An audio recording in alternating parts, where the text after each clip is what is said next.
Brexit alarm bells are already ringing after a leading German MEP hailed punishing trade sanctions in what was heralded as a historic deal between the UK and EU. The European Parliament has started a 2-month review of the agreement, with MEPs vowing to properly scrutinise the deal after it was finally concluded on Christmas Eve after months of negotiations. At the first discussion of the EU-UK Trade and Partnership Agreement on Monday, MEPs, who are part of the International Trade Committee, unanimously said that the agreement had avoided the cliff edge of a no-deal that would have brought a disaster for citizens and companies. Many of them, including Finnish MEP Heidi Hautala, added the deal was more satisfactory than expected. But during the meeting, chair of the committee in German MEP Bernd Lange issued a chilling remark that he liked the deal's ability to offer trade sanctions on the UK, in what could be seen as a warning to Brexiteers. Mr. Lange added MEPs had many questions about the deal, particularly about tax laws, and said he expected alterations to be made.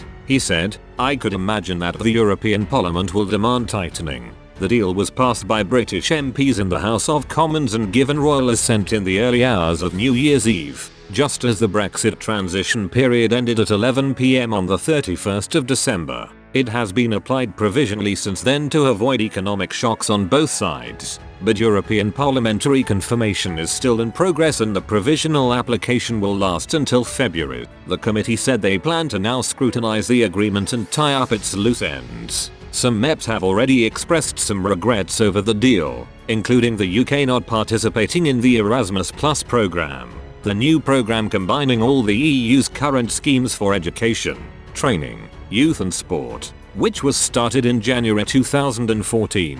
Other politicians have raised concerns over the fact there wasn't a deeper agreement on financial services. Dutch MEP Katy Perry said, "Parliament's red lines will continue to be central in the scrutiny process. I welcome the fact that the EU managed to secure a single, clear governance framework. This will allow EU and British citizens, consumers and businesses legal certainty about the applicable rules and will ensure robust compliance guarantees by the parties. At the same time, it is also important to be frank. We did not want or choose Brexit. So it is with regret and sadness that we acknowledge that this was the democratic choice of the British people. And sadly, the agreement itself falls far short of the political declaration that UK Prime Minister Boris Johnson himself signed just months prior to the negotiations." Luxembourg MEP Christoph Hansen added he was glad a deal had agreed, but also had some complaints. He said, "It is a very thin agreement, but I welcome the fact that there are no quotas and tariffs,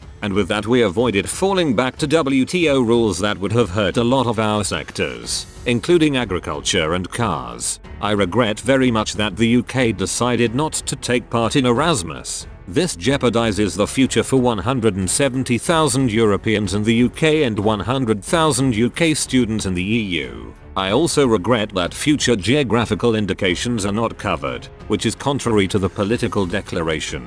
I would have liked that services were reflected somewhat broader in the agreement. Nevertheless, regulatory cooperation on financial services will be negotiated until March. It is important not to let the consent drag on forever. Provisional application is not the legal security that businesses and citizens deserve after all these years."